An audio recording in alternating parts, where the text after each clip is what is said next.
Hello, and welcome back. Today we're going to be taking a look at Neo: The World Ends With You demo version, which dropped yesterday on Nintendo Switch. This is a new game in the franchise, due out later this year in July for both Nintendo Switch and PlayStation 4, but we'll mostly be focusing on the Switch version today. This is the second The World Ends With You game on Switch, after the enhanced port of the mobile version of the original game, and it is also the first foray into 3D for this franchise. Have the developers been able to translate the beautifully stylistic visuals of the 2D game? Let's find out. The World Ends With You franchise has always been recognizable for its distinct, heavily stylized visuals inspired by Shibuya and the street fashion scene. The original game featured a 2D environment for the player to navigate in, with beautiful and emotive character portraits during dialogue. And while this game has moved to 3D for gameplay, it carries with it all of the style the original game is known for. Character portraits are still 2D and seem to have many more poses, and the framing of these conversations is incredibly playful, with the characters' phone conversations often being shown, or some characters taking up all the space to get their point across. It's visually engaging and very well done. Environments, meanwhile, have made the jump to full 3D but retain crisp, clean block color stylings. Textures are generally good on the Switch's screen, but they can look a little low resolution when playing on a TV.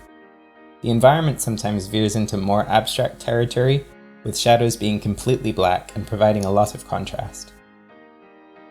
The 3D versions of the characters used in the game's rare 3D cutscenes and while exploring are high quality, with edge shading reminiscent of other anime-styled games, but distinguished by the heavier weight of these lines. The developers have also placed roaming NPCs around the busy streets, which helps convey the business of one of Tokyo's most famous areas. It's a convincing representation, and the game looks great. Moving on to resolution, the game appears to use a dynamic resolution solution. I would like to point out that I can never know concretely exactly what the resolution is in games that use dynamic resolution, but I've done my best to try and get representative values.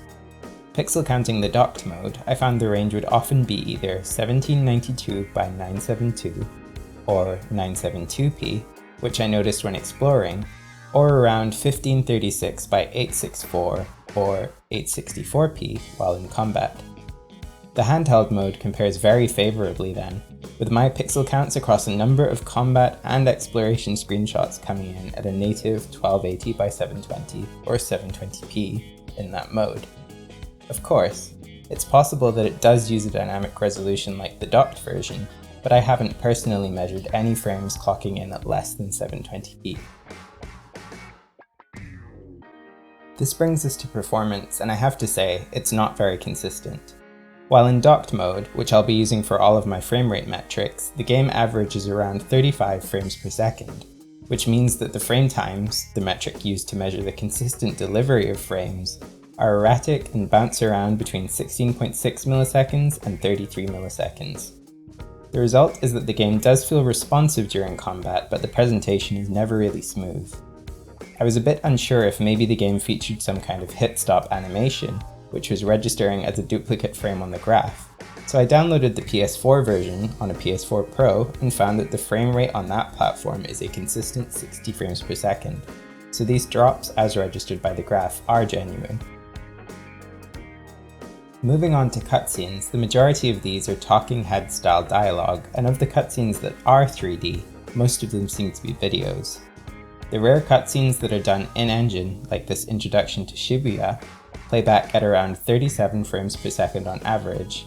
If we take a quick look at the PS4 Pro version, we can see again that it is handing in a consistent 60 frames per second. And lastly, there's exploration. This depends on the zone, with significant variation depending on location.